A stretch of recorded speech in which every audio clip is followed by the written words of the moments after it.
poignant opening remarks about this event on loss and damage, the importance of partnerships, and how we can build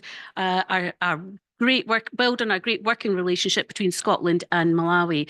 So I'm Professor Tassim Jaffrey, and I'll be moderating the event with esteemed panel speakers here at the front. So without further ado, I'd like to hand over to Minister Uzi, who's going to give us his opening remarks. Minister Uzi is a Minister for Natural Resources, the Government of Malawi.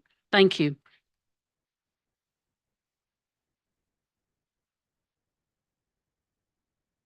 Thank you for your kind words. On behalf of the Malawi government, First Minister of Scotland, from our hearts of hearts, we say thank you very much for the support given to Malawi. When we look at issues of loss and damage, it has been a very critical area, and we haven't had, we haven't had support flowing towards this direction. And today you have demonstrated that you are a friend indeed. As he said, a friend in need is a friend indeed. Thank you very, very much. And I'm also very happy to see that there is an issue of partnership. You can only be partners when you understand the objective. We are stakeholders to this. And what makes me particularly very happy is that the money is going directly to the beneficiaries. So much that there isn't much money sticking in people's hands on the way. It's going to reach the people on the ground. And I'm happy we have our two chiefs here giving testimony to this ceremony. So from me, I say thank you very much, and know that you have really, really saved Malawi. God bless you. Thank you very much once again.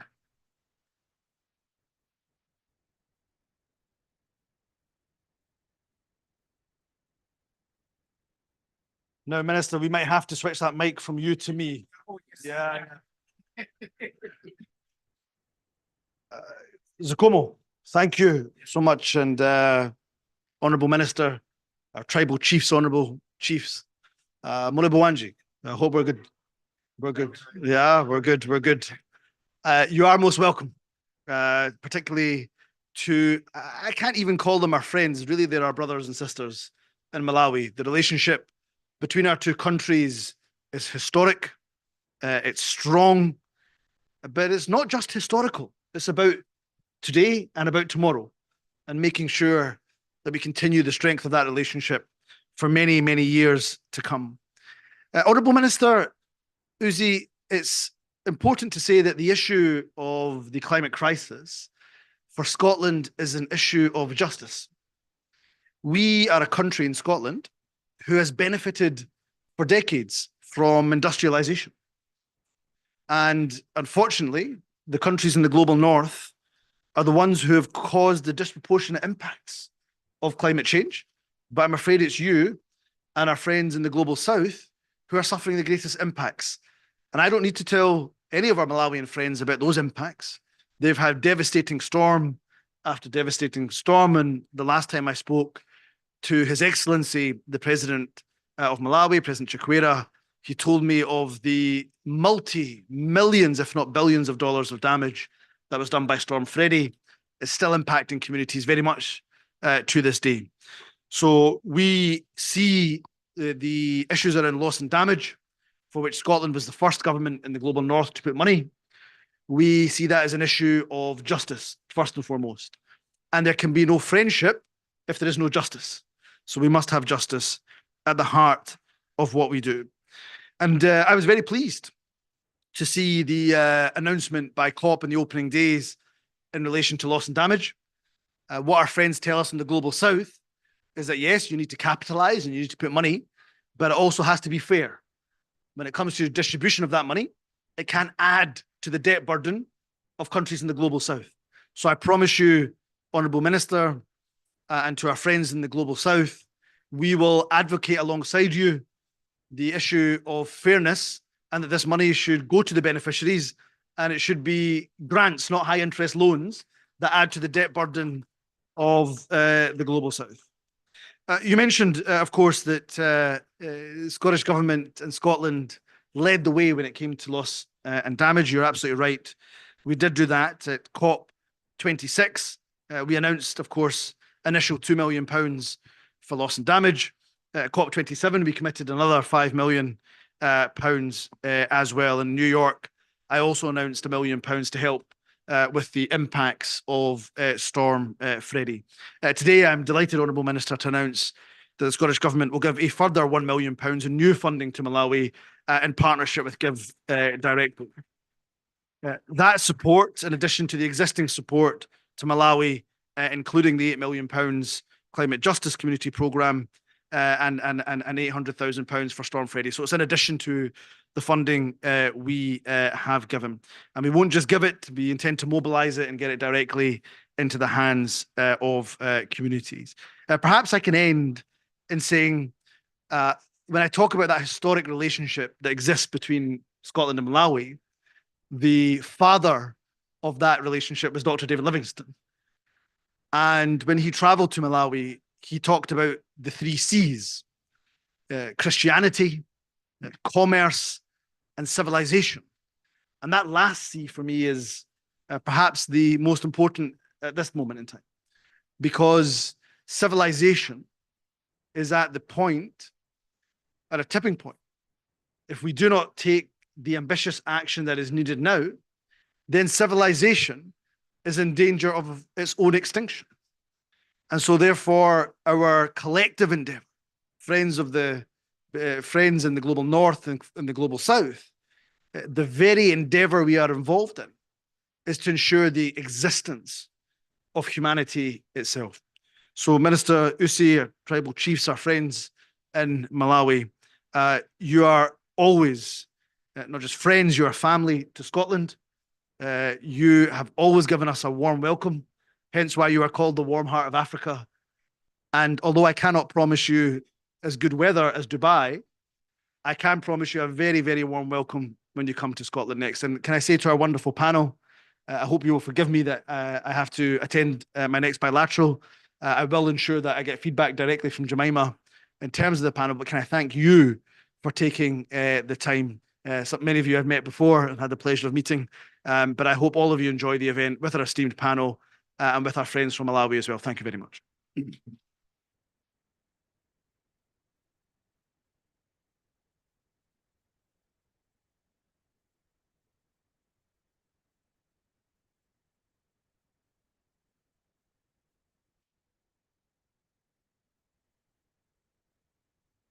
Thank you, First Minister of Scotland, for those opening remarks. We're absolutely delighted to have had that the commitment that Scotland has shown to Malawi in terms of finances, but also in partnership and looking more towards how we can build on that. So it's my job now to take us through a discussion this afternoon and building on the words that were spoken just now. This business about working in partnerships it brings with it promotion of stronger and faster global action. And it's vitally important that we capitalise and build on our strengths here. The exemplary nature of partnership between Scotland and Malawi is something to be really proud of. So I would like to ask my first question, and I'm going to turn to Asif, who's been working a lot on global partnerships. What are your thoughts on how we can mobilise on developing these good relationships, but how can we do that at speed and at scale, which countries require, not just within countries, but across borders? So I'm wondering if I could introduce Asif, who's BRAC's Executive Director, and he's spent his career growing development programs in Bangladesh and building effective partnerships. Asif, over to you. Thank you. Thank you so much, Tassin. Okay, great. I mean, I think this COP has been really good because it started with a very fantastic news of this loss and damage operationalization. Because typically what you have is it drags till the last day, and then it's confrontational. It's about developed countries, developing countries, and all of these fights going on, right? But I loved what the First Minister said, because I think that's how the model should be. That it's not partnerships should be based on fairness. Partnership should be seen as a win-win proposition. And it shouldn't, and not necessarily be just South-South partnership, South-South-North partnership that we just saw. And also partnerships between government and local organizations, civil society organizations, because I think, you know, although we're working with BRAC for almost 12 years now, but I have worked in private sector for a long time. I worked with within the government for a couple of years, and also I've worked in a civil society organization for almost 12 years now. And I see that partnerships, the lack of everybody comes with their own strengths, right? All of these different sectors, but oftentimes governments think that they can do everything, but the reality is not, they can't. There are certain skill sets the civil society organization brings in, whether it's to reach the last mile, whether it's to develop social innovation models that works for everybody. I mean, there are, and there is no reason why all of those have to be reinvented. And I think Bangladesh is a great example where BRAC started and worked predominantly, where you have seen a great model of public and social organizations partnerships where, you know, there are certain, whether it's child mortality to maternal mortality to getting girls to education, all these human development indexes, Bangladesh has scored so highly, even though it has been, when it got liberated about 52 years ago, we were the second poorest country in the world. But now it's like the 35th largest economy in the world. And that has happened because of this kind of collaboration and the human investment that has gone into human capacity, and particularly on women, right? And essentially we made it possible that, you know, no one actually is left behind. I mean, one of the things that, for example, BRAC's one of the flagship model that I can tell you about is like this graduation model that we talk about, ultra poor graduation, that people, when we saw that many, there's a certain number of people that they're so poor, it's not even your World Bank extreme poverty range. They $1.95. They earn half of that. You know, these are your women who have been left by their husbands with 4 children and they were married off when they were 14 or 13. So there was no investment on them. They were not educated. So suddenly you are like 25-year-old with 4 children and you have nowhere to go. So that's the group, just to help you identify, are known as the ultra poor group. So we thought that microfinance is something that if you give it to them, that they actually spend it off because they don't have any asset. So it's a very customized model that we started with a cash there, in a cash transfer there, asset transfer there, and at the same time, 2-year wraparound services. And after we work with them, build their agency confidence and give their income generation ability. And then 2 years later, we see that we have 9 indicators and see that how many of them actually they have ticked off. Do they have multiple sources of income? Are they saving? Are their children going to school? So because poverty is multidimensional. The reason I'm telling you expensively about this model is because this model was proven to be really effective in many different countries and has been researched extensively. And it's a great model where we're public, because now we have working with governments across the world who are taking this model and adopting to change their social protection model. And we have done it in the state of Bihar in India and working in many other countries. Just to give you an example that this is something where everybody benefits. And with the climate adaptation in such a frontline agenda right now, we really need to, and the resources are so constrained everywhere, that we really need to focus on the strength and identify how we can leverage each other. And that's cross-border as well. Thank you. Asi, for providing those opening remarks about building and partnerships. And just just lifting off on what you were talking about there, the business of getting finance to those who need it the most and do it in the most effective way, this business about microfinance. And if I could turn to Caroline Tetty, she's the Director of Advocacy at Give Directly. And this is an organisation that gives money directly to the poorest and the most vulnerable in terms of basic income to help support. So we're building on this approach that Asif has just explored there in terms of microfinance. Perhaps if you could share with us an example of how your organisation is working to ensure that money gets into the hands of those who need it directly. If you can give a short overview on that. Thank you. Thank you very much. So I would like to just speak about the fundamental thing that Asif has talked about, which is we are dealing with poverty that is painfully painful, if you wanted to think about it. People who are below $2.1 a day by the World Bank, like you cannot imagine how they make the day go by. Yet there are many assumptions that we make out here, including the assumptions of our ability to make decisions about their lives.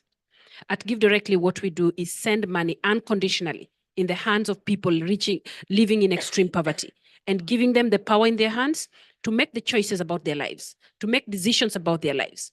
We don't sit in boardrooms to decide what they want because we know they know what they want, what they lack are the resources. In terms of climate change and loss and damage, if you wanted to think about, for example, the poorest woman in Bangladesh, in Malawi, in Mozambique, you want to think about someone who does not even know the things we are talking about today about climate change. That poorest woman we are talking about does not even know anything about climate change. They don't understand what we're talking about here, but they are suffering. They're suffering the most. They're bearing the brunt of the actions of people who are making the most amount of money, which is what the First Minister has talked about, the loads of dollars that are being made out of activities that lead to climate devastation.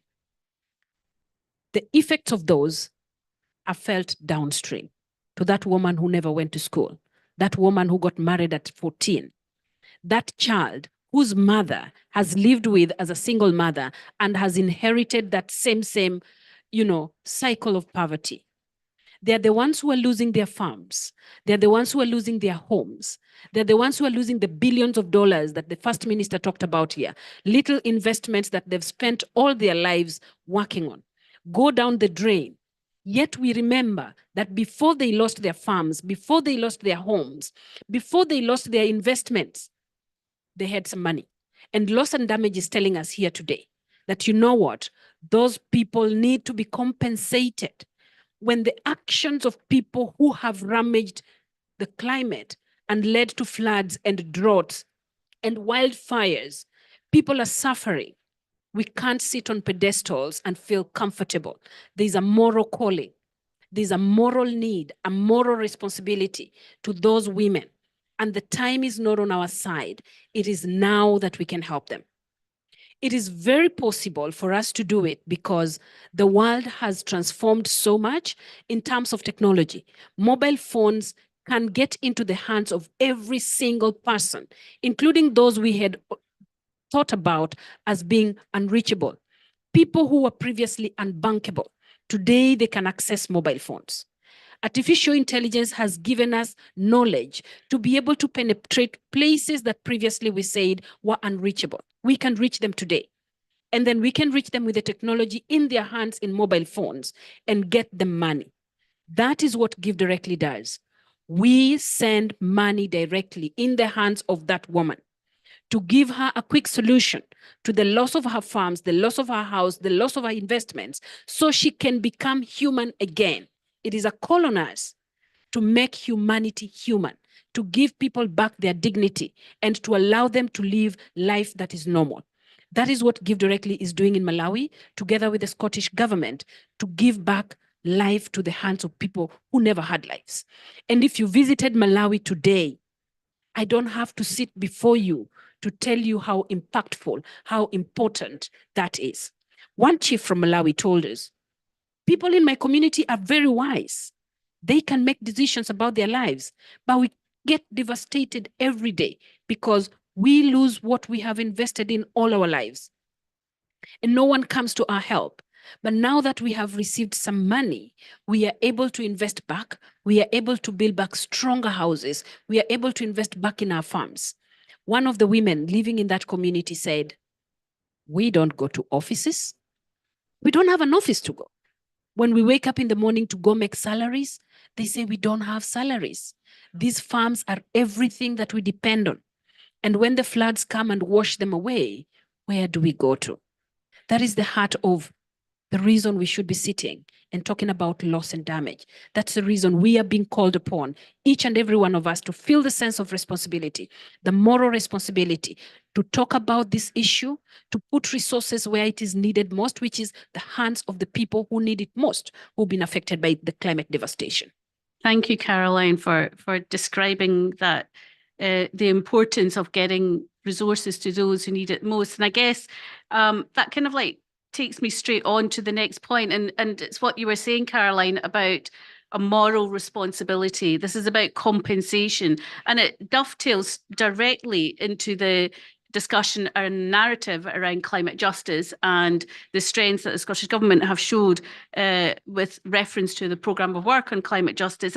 And if I could turn to Jemima, who's kindly sat in for the First Minister to take some questions. Jemima is a policy lead for climate justice at the Scottish Government. So just reflecting on the discussion so far, Jemima, why is it important that the language around rights and justice stays firmly central to the loss and damage agenda that we're hearing about at COP28?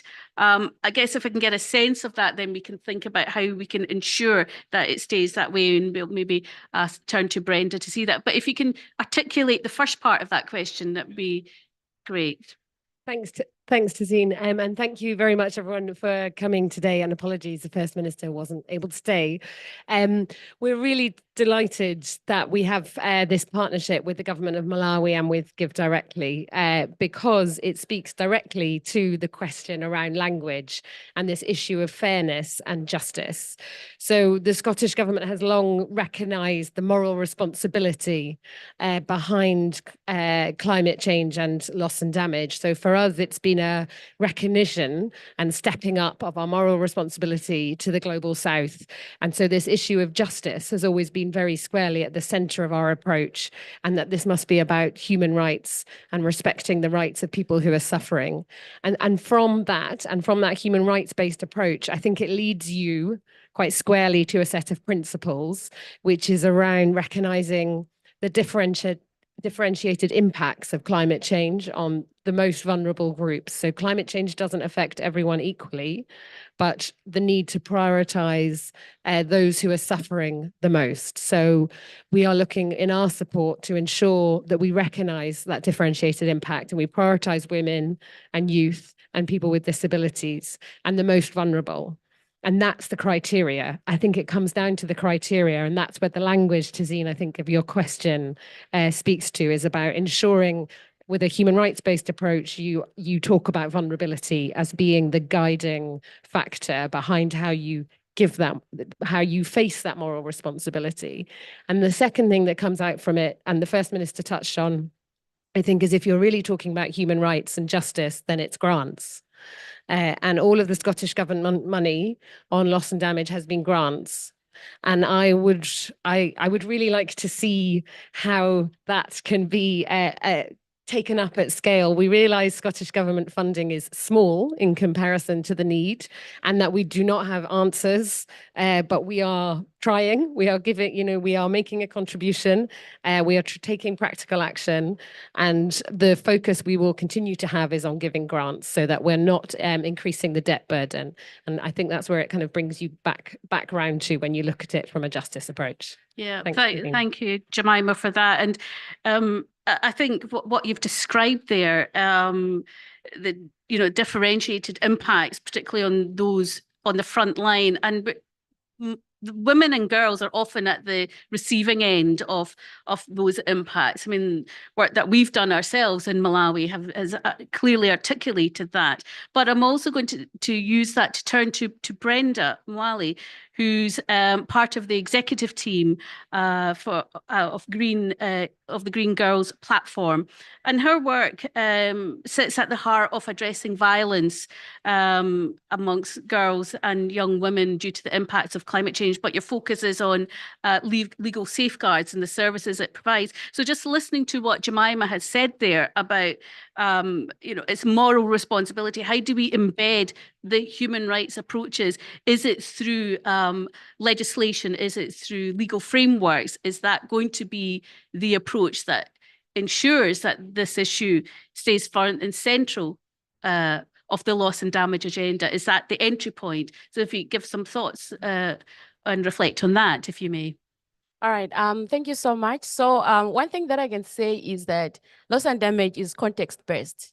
So you might be hit by the same flood, but everybody is affected differently. And at the same time, you find that girls and young women are mostly impacted by those impacts of climate change. It could be, we're always about looking at the economic part, but the non-economical part of it, how do you put a price on the trauma that comes as a result of the impacts that they are going through? And then they might have, it might happen that a flood has happened, and then humanitarian aid is there. The momentum only lasts for, let's say, like a month. And then 3 months later, what happens to those lives when they are staying in camps? How are they safeguarded? You're looking at the different sexual exploitations that happens in those camps just for them to have access to resources. So those are some of the things that we also have to actually see at. And when you're looking at the issues of human rights, that's something that has to be applied at the whole spectrum of loss and damage, from like the human, from like the policies, from like, okay, from like the policies, how policies are being defined. When we're looking at loss and damage actions, how are we ensuring that even at local level, that is also being implemented? Because it's one thing to develop the policies, but it's also another thing to ensure that they're actually being implemented in a way. So how do you put a price to like the trauma that someone is looking at? After Second Freddy, when we went back to the communities and interviewing some of the girls and young women and how they're being impacted, you see that we are always looking at, schools shut down or schools were destroyed. But then there's so many things that are coming, like the impacts that even like people out there don't even understand. So loss and damage is not just about, how much is it that has been destroyed, or how people are being impacted, but then there are like so many indirect costs also that people are being impacted with in a way. So human rights really has to be applied from like the whole spectrum of climate, of loss and damage, if we really want to see change in the lives of women and girls in our communities. Thank you. Thank you, Brenda, for that. That's such an important point that you've made there. And just listening to what as you're describing there, like I said earlier, the work that we've conducted with support from the Scottish Government have shown that women and girls experience mental health impacts from climate change, and the trauma is pretty severe.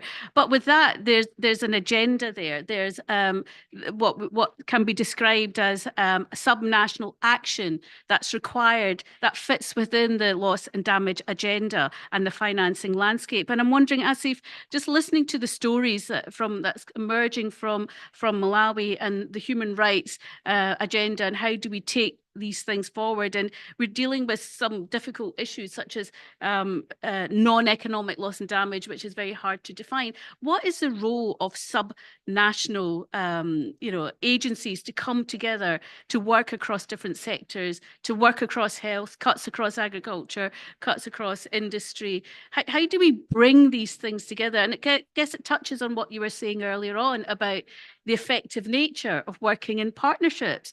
But it's not easy to do, right? What could you maybe describe some of the challenges? Because this is something that's wonderful to do, but how do we break those barriers and really thrust forward with this? Yeah, thank you.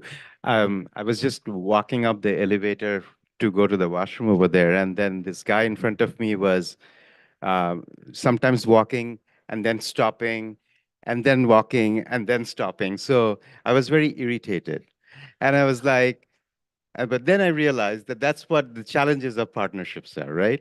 So essentially, you have to walk with others, somebody else's space. But then I think, for the greater good, I think, you all bring in the best sort of, there you have the strength. So you need to figure out and communicate that what pace are you going at so that the frustration is not there. But going back to your broader question, Tasin, I mean, I think um, it's very. I mean, Caroline's story is so well articulated. What she mentioned. Just I wanted to kind of go back to that one. Is that I don't think we can truly appreciate or understand sitting here. Is like the nature of challenges and the poverties are. So exactly like she said that actually we saw that during COVID. We saw in climate spaces as well that the people who are living on the margins, living in under extreme poverty, any crisis that comes in, the they suffer even more, right? But they don't really look at it. It's like, is it a climate thing? Is it a COVID thing? Is it what else? So it's from their vantage point, it's about loss of livelihood. It's about loss of agency. You know, the women that we talked about, well, some of these ultra poor women, when they graduate, we ask them, so what is the biggest change that you see in your life? They smile and they basically say that, and one of them said that, and we have some of our colleagues here, they know that I'm suddenly getting invited to wedding invitations in my villages. You talked about that, we being human again, right? You know, so out of everything that has happened in her life, she actually mentions that one means that, it's that sort of dignity, right? So suddenly that person is visible again. She was completely invisible before. And now people are recognizing that she's human, and she has purpose, and she needs to be invited. So that's the essence of, I think, the agency and the power of development. And it's not really a sectoral thing. And that's why you need to look at it there are multiple ways that you can look at it, and there is no one size fit all approach, right?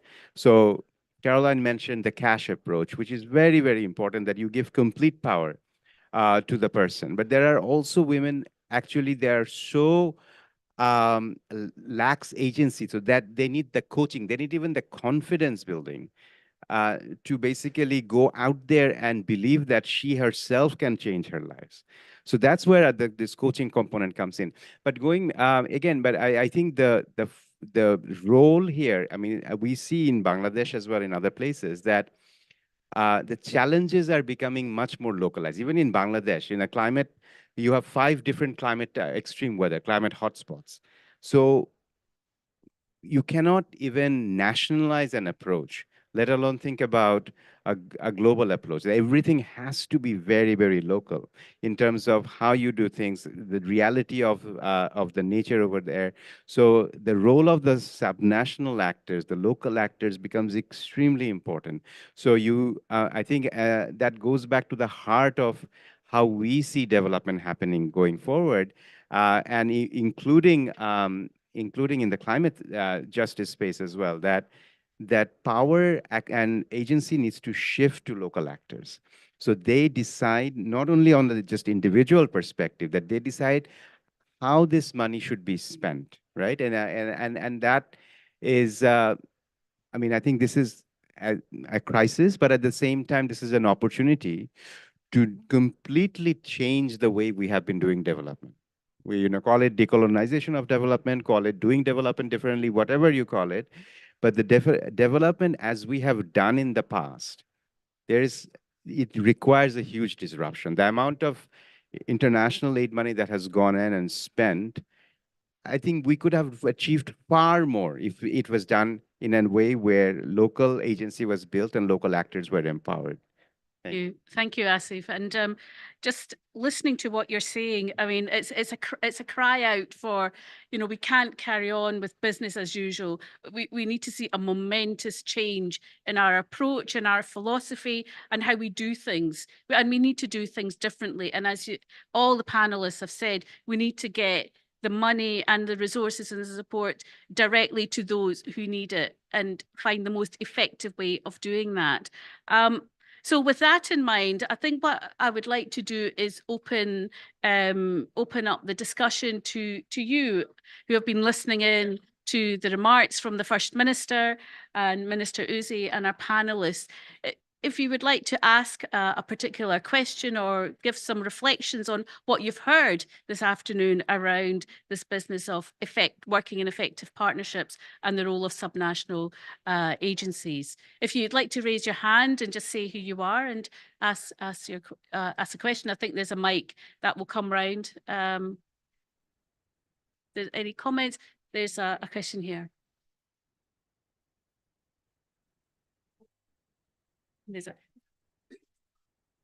I think if we can take two questions and then there's a question here as well. So sorry, carry on. Yeah, thank you. Not a question, but to also just give a brief comment about this topic, to appreciate the Scottish Government for the support. My organization, my name is Julius Ngoma from Civil Society Network on Climate Change in Malawi.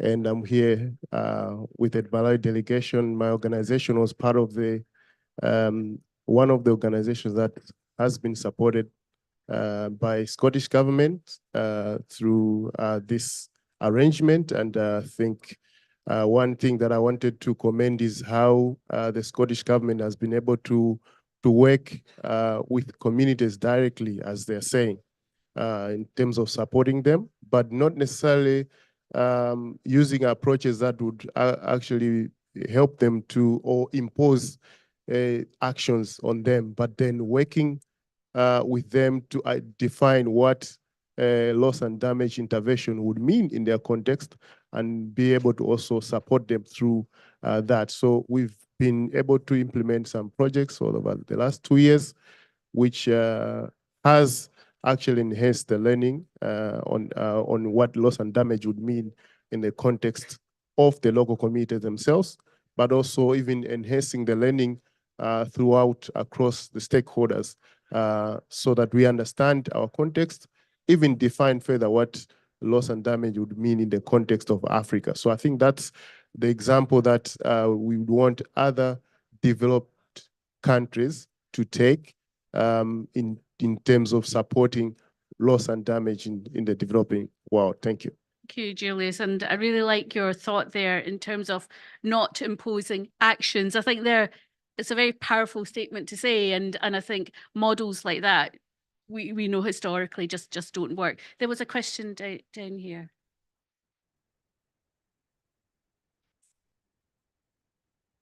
Thank you so much. Mine is not a question, but just a comment over what has been said here. And just to give a bit of experience, being one of the traditional leader who is coming from Malawi, where flood, it's a flood-prone area. So with the coming of Fred, it's like you're dead.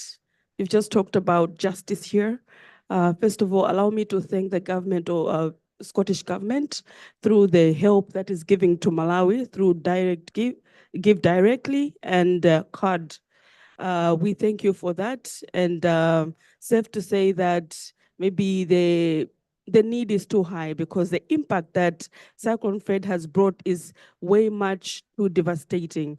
This is a multi-sectoral issue where a lot of sectors are suffering. You talk of people are being displaced.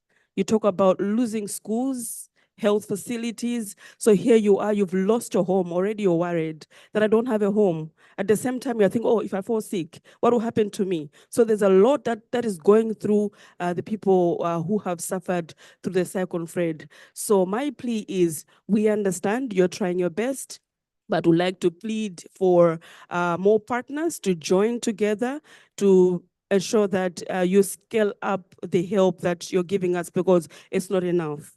it's inadequate, I would say.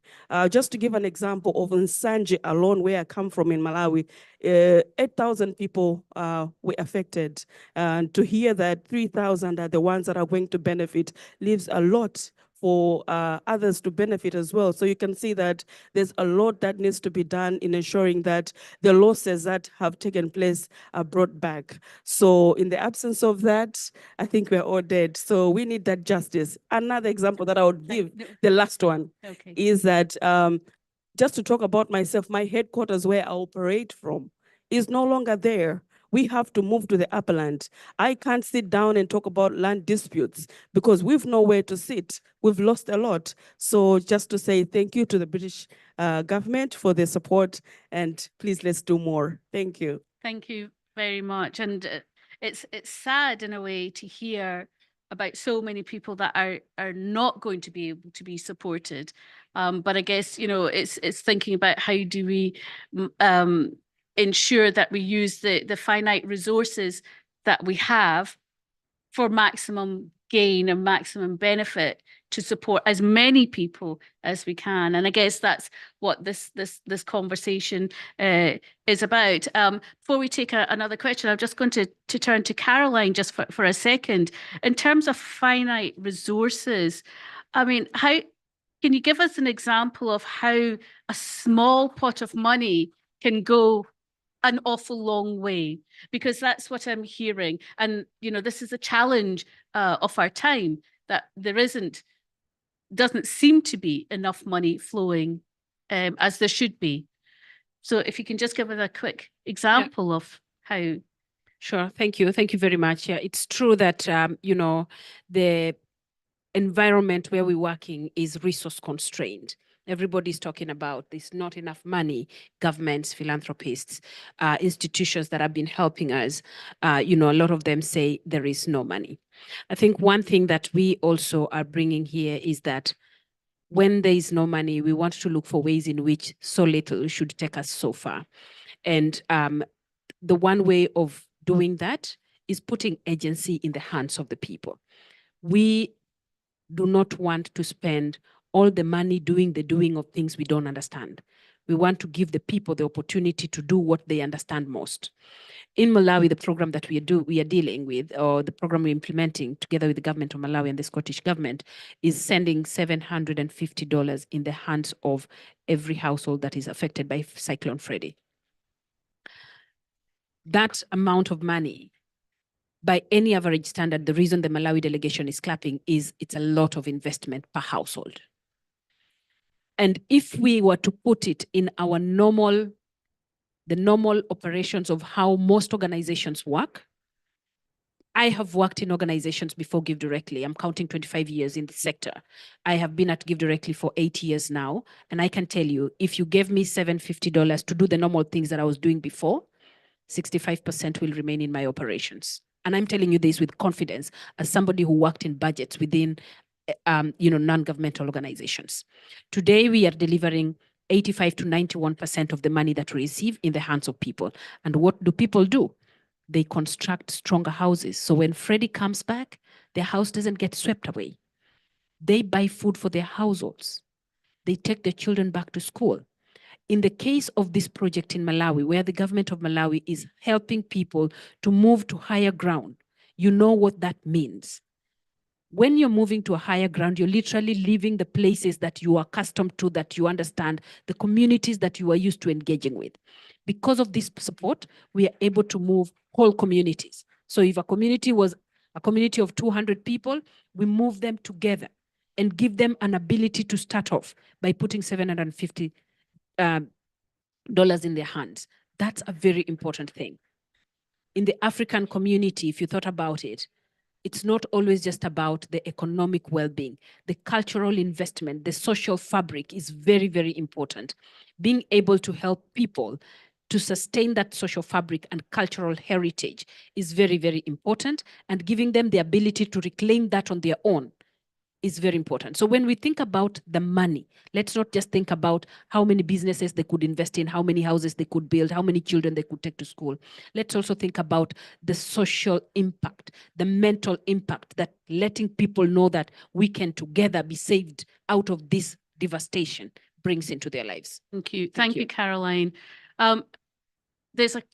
I think we've got time for 2 more questions before we take a closing remark. But what I would like to do is just introduce us to Elizabeth Watuti, who's going to join us for providing some closing remarks. But we've got time for a couple of questions before we come on to you, Elizabeth. Thank you.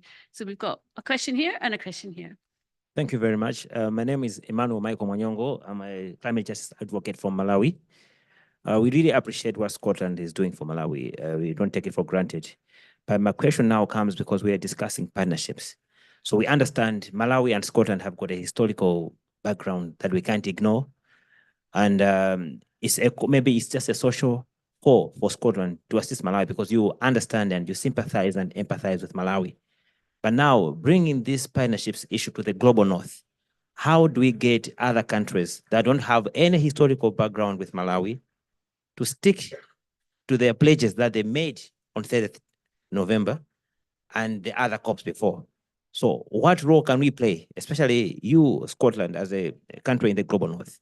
How do you bring on board the other countries and create partnerships that benefit those countries that are really suffering loss and damage? Thank you. Thank you. That's a really, really good question, actually, and it probably require a whole session in itself to be able to articulate a good answer to that. But I'm wondering whether, in fact, we've only got time for that one question. So, Jemima, I'm going to turn to you because this really is a pivotal point. Scotland has such a strong relationship with Malawi, and we've done a lot, and we've we've created a good sense of trust and support to the people in the country. But how do we take others with us on the journey and get the money that has been pledged into countries that need it now?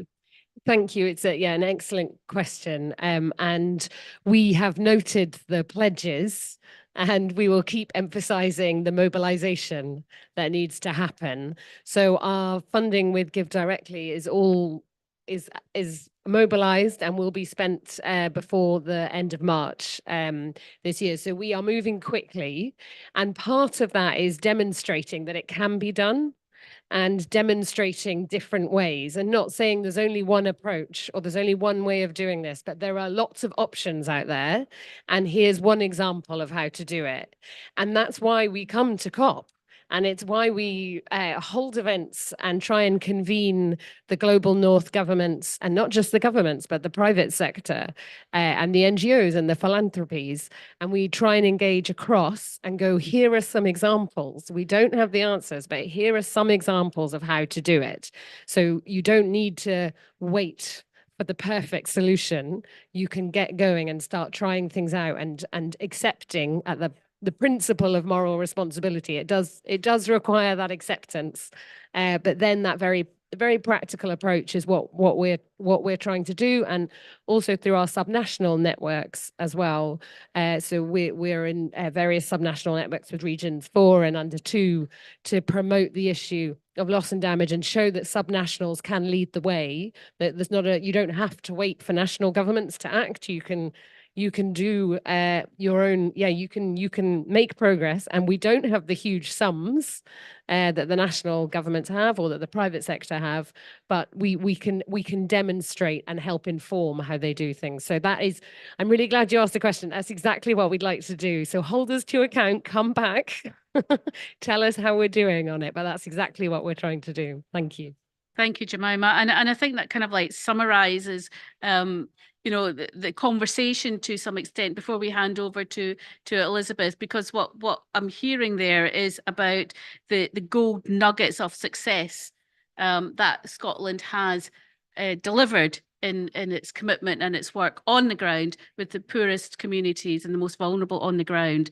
So it's been a really enriching and great conversation, and my thanks to all the panelists. We're not finished yet, but I would like to bring to the front Elizabeth Watuti. Now, she is the founder of Green Generation Initiative in Kenya, and she has a deep commitment to environmental conservation. She is a UNEP Young Champion of the Earth finalist, and her passion is on biodiversity, food, young children. So, Elizabeth, welcome to this discussion, and be honoured to if you could provide your closing remarks on what you've heard so far. Thank you. Good afternoon, everyone.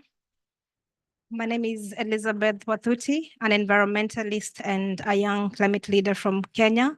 I'm also the founder of the Green Generation Initiative that works with young people and a lot more helping young people to be environmentally conscious at a young age.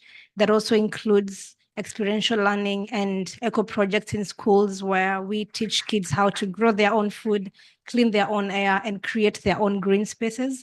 And all of these are stories of resilience to let everybody that is in the front line of this crisis understand that they are also a part of the solution. And it's also a show of great resilience at the same time.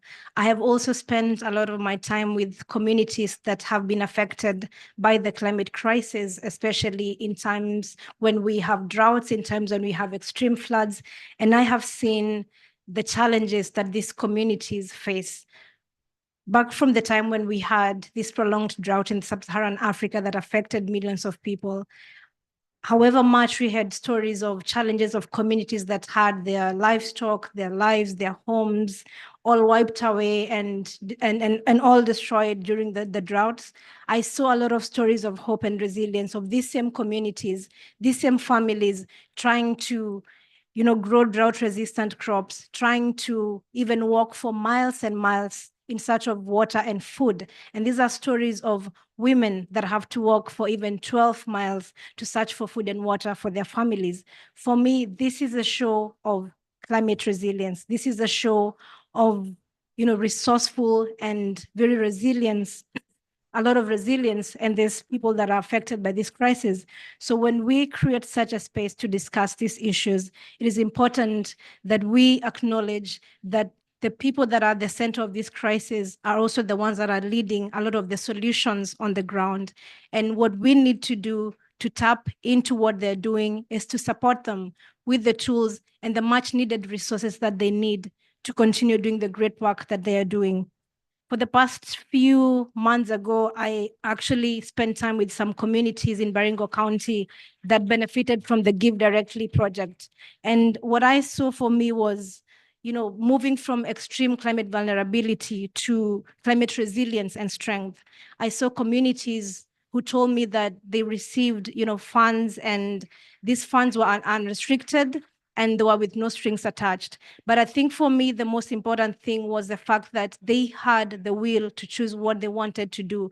They had the will to say what challenges affected them.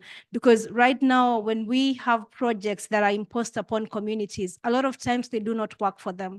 We have to allow communities to make their own decisions. We have to allow communities to decide and say what it is that works for them. And I think for me, this is the kind of thing we want to see even with this loss and damage funding. And it needs to be upscaled. We need to see more and more countries coming up to put resources into this, because these are the funds that are going to help our communities build their resilience. And these are the funds that are going to help our communities have more strength and give them more hope.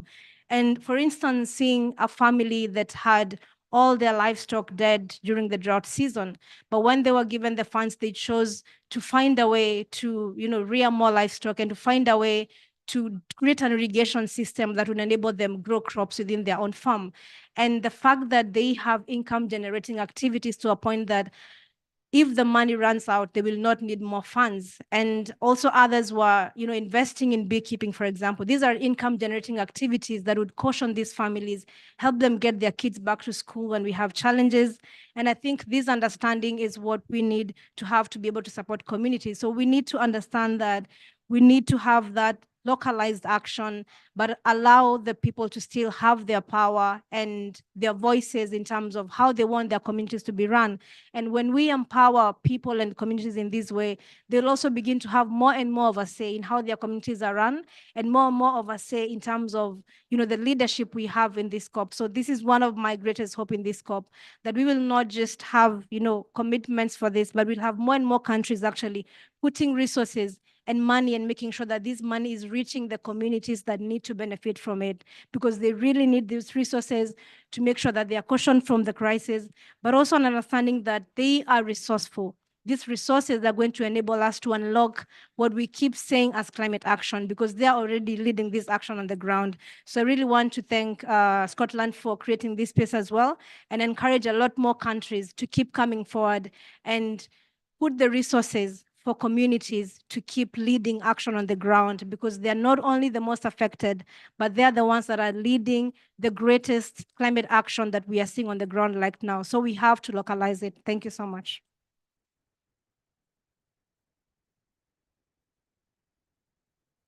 Okay, thank you, Elizabeth, for that. And all that's left for me to say is, very powerful voices and words from Elizabeth. Communities hold the power, they're the decision makers, and we really need to make sure that those messages are clear and articulated when it comes to mobilizing any new loss and damage funding that has been pledged to the Global South. So with that, I would like to thank Minister Uzi for taking time out in his schedule to give our opening remarks, to Brenda, Caroline, Jemima, and to Asif, who's provided the Asian voice to this discussion, but very reflective, and it shows this connectivity that we have across regions and continents. Thanks to you all for attending and listening. I hope you managed to get some good insights out of this conversation, and please do hang around and ask any questions. But again, thank you to the Scottish Government for pulling all this together, but especially to Emma Fenton, who's been standing at the back very quietly, but I know she's been working extremely hard behind the scenes, juggling with changing agendas as we move forward. So thank you very, very much to Emma. Thank you.